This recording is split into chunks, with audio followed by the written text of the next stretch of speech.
Em um tempo em que sonhos não eram apenas desejos, mas mensagens do próprio céu. E se eu te dissesse que um simples sonho foi suficiente para destruir uma família inteira? Antes que o sol nascesse por completo, antes que o deserto despertasse, algo já havia sido quebrado naquela casa. Não foi uma espada. Não foi uma guerra. Foi um sonho. José era jovem. Tinha os olhos cheios de esperança e o coração ainda intacto. Ele não conhecia o peso do mundo, nem o custo de ser escolhido. Filho de Jacó, ele cresceu cercado por irmãos mais velhos, homens fortes, calejados pelo trabalho duro e pela vida no campo.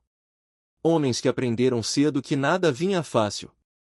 Mas José era diferente. Não porque fosse fraco, mas porque era amado. Jacó o amava de uma forma visível, inquestionável. O tipo de amor que não se esconde. O tipo de amor que desperta inveja. A túnica que José vestia não era apenas um presente. Era um símbolo. Cada fio, cada cor, gritava silenciosamente: ele é especial. E os irmãos viam. Todos os dias. A cada amanhecer. Eles viam quando o pai sorria mais para José.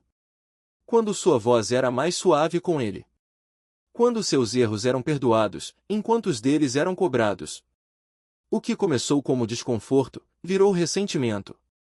O que era ressentimento, virou ódio.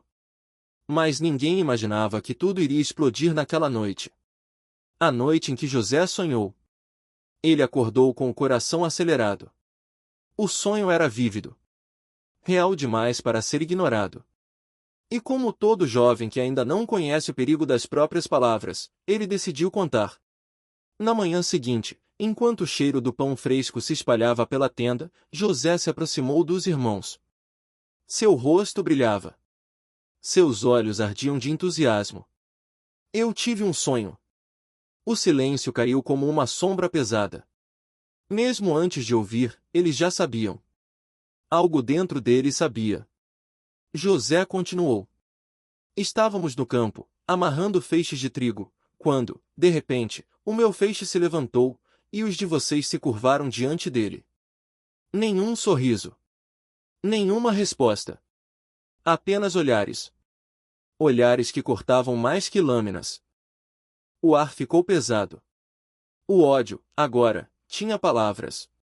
Então você acha que vai governar sobre nós? Alguém cuspiu em tom de desprezo. Acha que somos menores que você? José tentou explicar. Mas sonhos não precisam de explicação para quem já decidiu odiar. Dias depois, outro sonho. Dessa vez, ainda mais alto. Ainda mais ousado. O sol. A lua. E 11 estrelas se curvando diante dele. Até Jacó se inquietou. Que sonho é esse, meu filho? Perguntou o pai, tentando esconder o choque. Acha que eu, sua mãe e seus irmãos nos curvaremos diante de você? José ficou em silêncio. Jacó repreendeu, mas guardou aquelas palavras no coração. Os irmãos, não. Eles guardaram algo muito mais perigoso.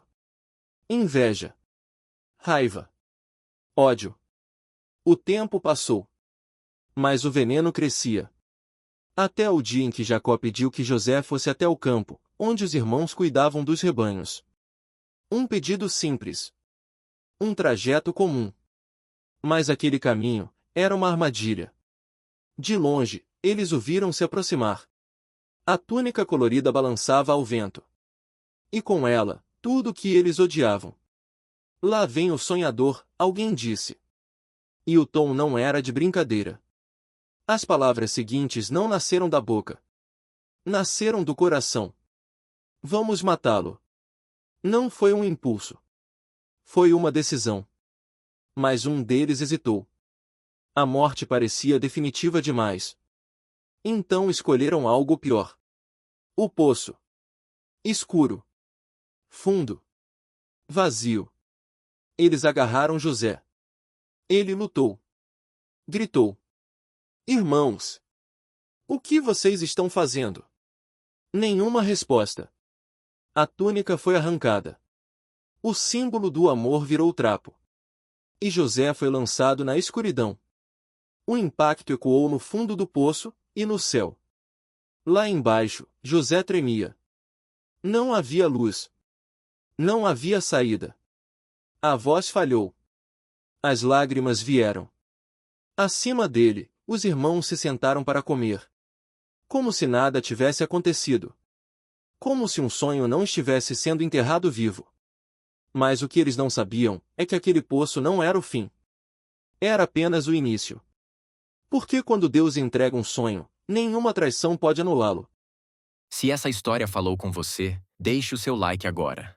E se inscreva no canal para não perder a parte 2 da série José do Egito.